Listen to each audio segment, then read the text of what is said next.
అయ్యో అమ్మో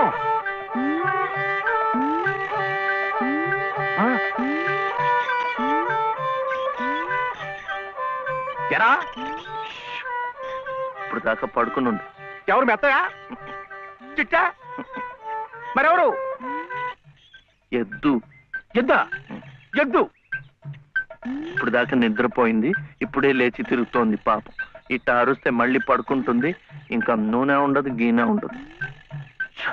ఇంకా ఉషేమిట్రా? నీ కాళ్ళు చేతులు విరిచి గానుగలు వేసి చెప్ప. ఆగో ఆగో ఆగో.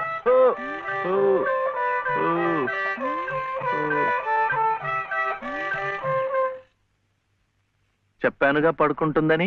ఇప్పుడు కాడి మెడ మీద వేసుకుని నువ్వే తిరుగు. తిరుగుతాను. లే రే ఆ నూనెంతా డబ్బాలోకి ఎత్తావు. ఎంత నూనె తగలడిపోయిందో. చేయమిట్రా? ఇది అమ్మకూడదు, మట్టిలో కలిసిపోయింది. ఒంటికి రాసుకుని తలంటుకో. అంటుకుంటా. కాంతం కాంతం, నువ్వు వెళ్ళి పత్రం పట్టరా. రౌతు కొద్ది గుర్రమని ఊరికే అన్నారటోయ్. బుర్రలేని వెధవ కూర్చున్నాడని తెలిసి అది వెనక్కి తిరిగి తెచ్చింది. ఇది అలవాటై రేపు నేను కూర్చున్నా వెనక్కి తిరిగి తెచ్చి నన్ను వెధవం చేస్తుంది. ఏమిటైది? నేను దమ్మన్నానా? నా నెత్తిరేసి కొట్టు. పత్రం కాదు, పత్రం, స్టాంప్ పేపరు పట్ట. మళ్ళీ సంతకం పెట్టాలా మావయ్య? అవును. నేను పెట్టను. ఎందుకని? ఆయనమ్మ పెట్టద్దంది. పెట్టకపోతే ఈ నష్టం ఎవరు భరిస్తారా? ఎవరు భరిస్తారు? డబ్బా నూనె ఖరీదని తెలుసా? 200. నీ బొంద. ఇది మీ నాన్న మీద జిడ్డావదం కాదు, ప్రశస్తమైన నువ్వుల నూనె. డబ్బా నూనె ఖరీదు 1000. 1000 రూపాయలు. 3 డబ్బాలకి 3000. ఇవో తీసుకో, పెట్టు.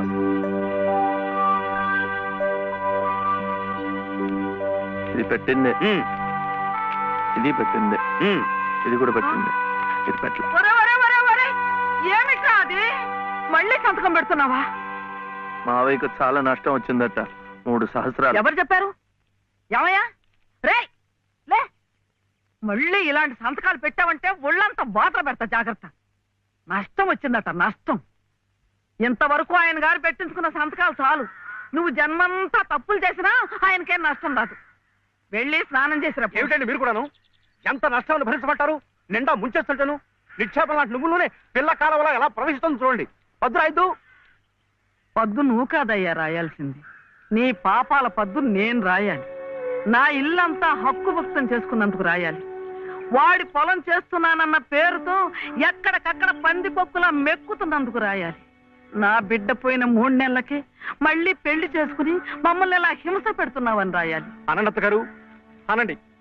ఇంతకాలం మీ ఇంటి కుక్క కాపలా కాస్తున్నందుకు మీరు అనాల్సిందే, నేర్పడాల్సిందే. ఊరికి నేను ఎందుకంటారయ్యా? పాపాలు చేస్తుంటే అంటారు. మనిషికి ఒక మాట. గొడ్డుకో దెబ్బని. నన్ను గొడ్డంటావా? చూసువా, సతీ తులసి లాంటి దాన్ని నా నోటితో ఆ మాట అనగలనా? పిన్ని గారు సామెత మర్చిపోయారేమో అని. నువ్వు సతీ తులసి సరే. ఏమిటా చెప్తాను? ఇంట్లో ఎవరున్నారు? సతీ సావిత్రి లాంటి దాన్ని నన్ను అనుమానిస్తున్నారా? లోపల శబ్దాలు అవుతుంటే సత్యవంతుడికైనా సరే అనుమానం.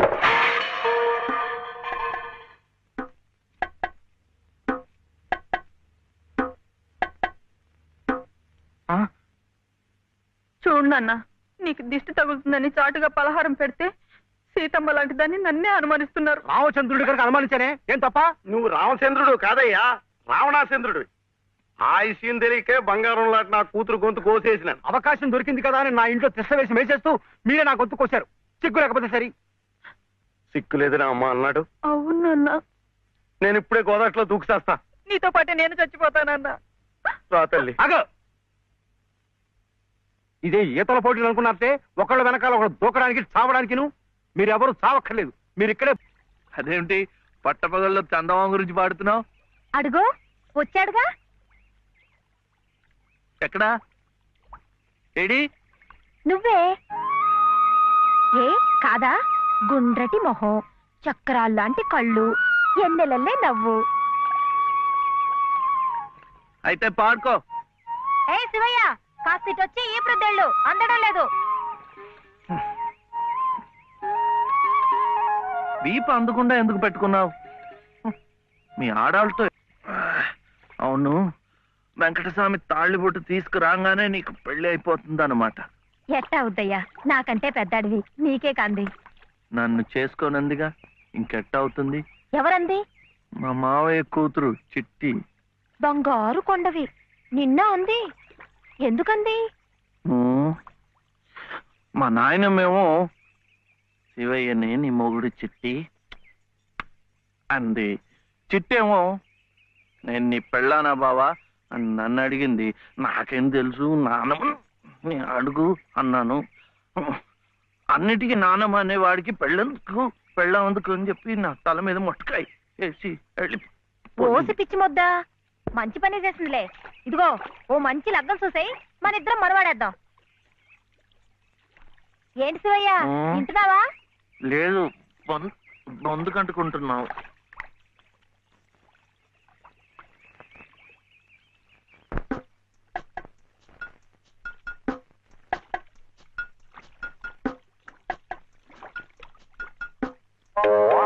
ఏం శివయ్య, పెళ్ళనగానే చేతికేదో కరెంట్ వచ్చినట్టుగా ఉంది.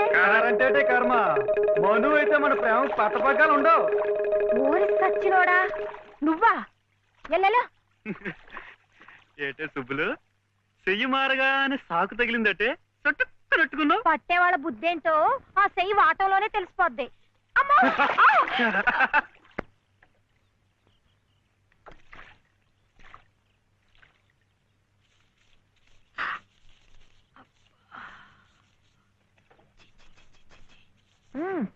పొద్దునే ఏ మొహం పడితే ఆ మొహం చూడకు. అత్తయ్య ఏదో ఉండనా? లోపలికి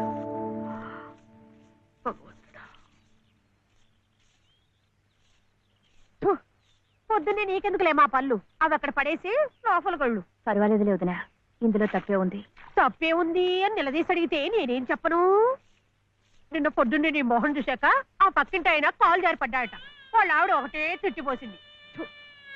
పొద్దునే లేచి ఎవరైనా కాస్త మంచి మొహం చూడాలనుకుంటారు పాపం. ఏమే నీళ్ళు, నువ్వు వెళ్ళి కాస్త కాఫీ పని చూడమ్మా, వెళ్ళు.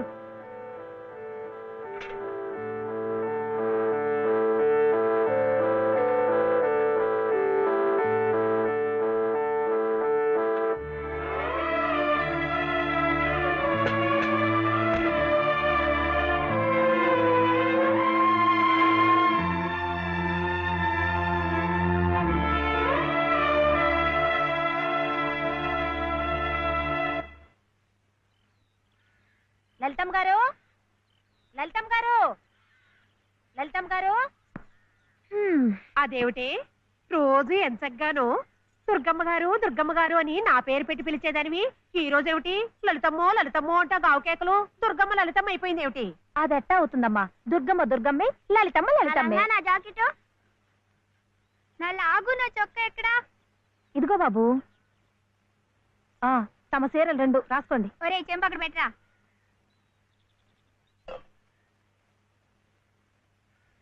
రా బాబు, ఇదిగో మీ అమ్మగారివి 6 చీరలు. ఇదిగో ఉన్నాయి. ఇవి నీ షర్ట్లు, నిక్కర్లు. జాగ్రత్తగా పట్టుకెళ్ళు. అమ్మో, ఇన్ని బట్టలే? మొగుడుతో కాపురం చేసే నేనే ఒంటి మీద బట్ట, రాతి మీద బట్టతో అఘోరిస్తున్నాను. మొగుడు లేని ఇవిడి గారికి అమ్మా రేవుకు 6 చీరలే. ఇట్ట ఈ స్త్రీలకి ముస్త్రీలకి ఆయన గారి సంపాదనంతా తగలేస్తే నేను నా బిడ్డలు అడుక్కు తినాల్సిందే. చిచ్చి, మీ బట్టలే అనుకున్నాను. నీ మనసు కూడా నీరకాయ పట్టి మురికెత్తిపోయింది. ఒక్కసారి మీ ఆయన గారు ఉడకేసి ఇస్త్రీ చేస్తే నా స్వామి రంగా. ఏమిటే గొడుగుతున్నావు? అబ్బే ఏం లేదమ్మా. అయినా మీరు కూడా ఏందమ్మా, దేవుడు ఏదో చిన్న చూపు చూడబట్టి ఆవిడ మీ ఇంటికి వచ్చింది గాని నిన్నటిదాకా ఆవిడ లక్షణంగా బ్రతికిన మనిషేగా. అంటావు మధ్యలో నీ సమయం పోయింది. బట్టలు ఎక్కువేస్తే డబ్బు బాగా గుంజొచ్చని నీ ఆలోచన. ఆవిడ గారి బట్టలకి మీరేం డబ్బు ఇవ్వక్కర్లేదులేండి. పుట్టాడు కష్టంలో ఉంది. ఆవిడికి పాటి సాయం చేస్తే పుణ్యమైనా దక్కుద్ది. ఆహా, అంత పుణ్యం కావాలంటే నీ కొంపకి తీసుకెళ్లి నెత్తిన పెట్టుకు పూజించు ఈ సంతని. ఆవిడ రావాలే గాని ఆ మాత్రం అన్నం పెట్టలేకపో. మా కొంపలు ఇరుక్కావచ్చు కానీ మా మనసులు ఇరుక్కావు. మనసులు గుండెలు కోసి పెడితే సంతోషపడే ఘటాలు కావు. ముక్కుద్దులా మేపినా మనుషుల్ని పీక్కు తినే రకాలివి. అమ్మా అమ్మ అన్నం పెట్టవా? వచ్చి భుంచద్దు గాని పద, బడికి టైం అవుతుంది. ఏమ్మా పిల్లాడికి అన్నం పెట్టకుండానే స్కూల్కి పంపుతున్నావు? మాటంటేనే మూతి విరుపులైతే చాలా కష్టం. ఈ పూటైతే మాన్పించావు, మధ్యాహ్నం తప్పుతుందా, సాయంకాలం తప్పుతుందా, రాత్రికి తప్పుతుందా? ఈ ఒక్క పూట ఆదా చేస్తే మాకేం మిగిలేదు లేదు. శుభ్రంగా కూర్చోపెట్టి వెళ్ళవయ్యా వెళ్ళు. అది కాదు దనా, నిన్న పొద్దున అన్నం తిని కక్కుకున్నాడు, అందుకని. పడ్డలేదంటే ఇడ్లీలు బొడ్లీలు చేస్తాననుకుంటున్నావేమో. 3 రోజులు అన్నమైనా కుండలో వేస్తే ఎగబడి తింటారు నా బిడ్డలు. వేడు అలవాటు చేసుకుంటాడు లేవుదనా.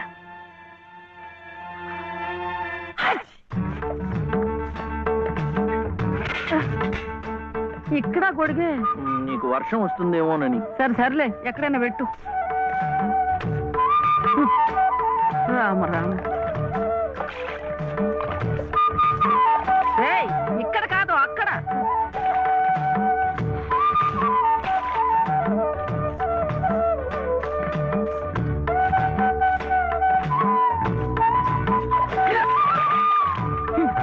రామచంద్ర,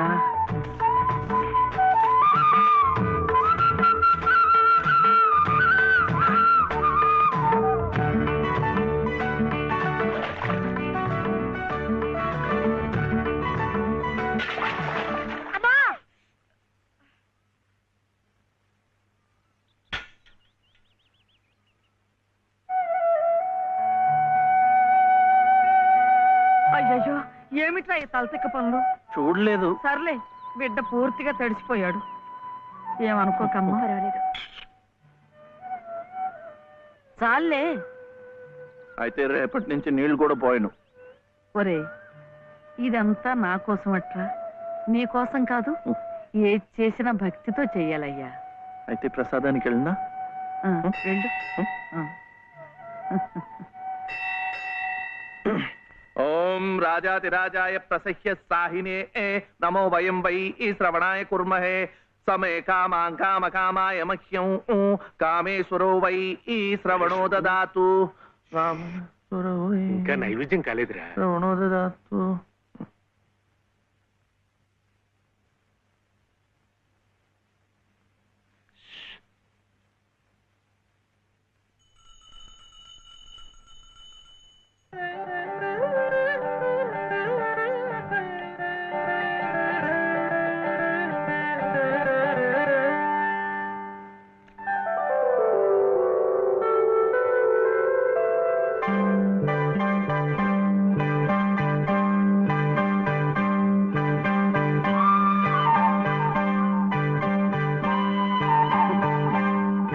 చూస్తున్నానులేండి, మీరు తినకుండా అంతా బాబుకే తినిపిస్తున్నారు. తీసుకోండి. నాకు లేదనా? నేను మళ్ళా అడిగితే ఇస్తారు. ఈ గుడి మాకు బాగా తెలుసు. నేను మా నానమ్మ రోజు వచ్చి ఇదంతా కడిగి ముగ్గులేస్తాంగా. తీసుకోండి, తీసుకోండి. తీసుకోమ్మా.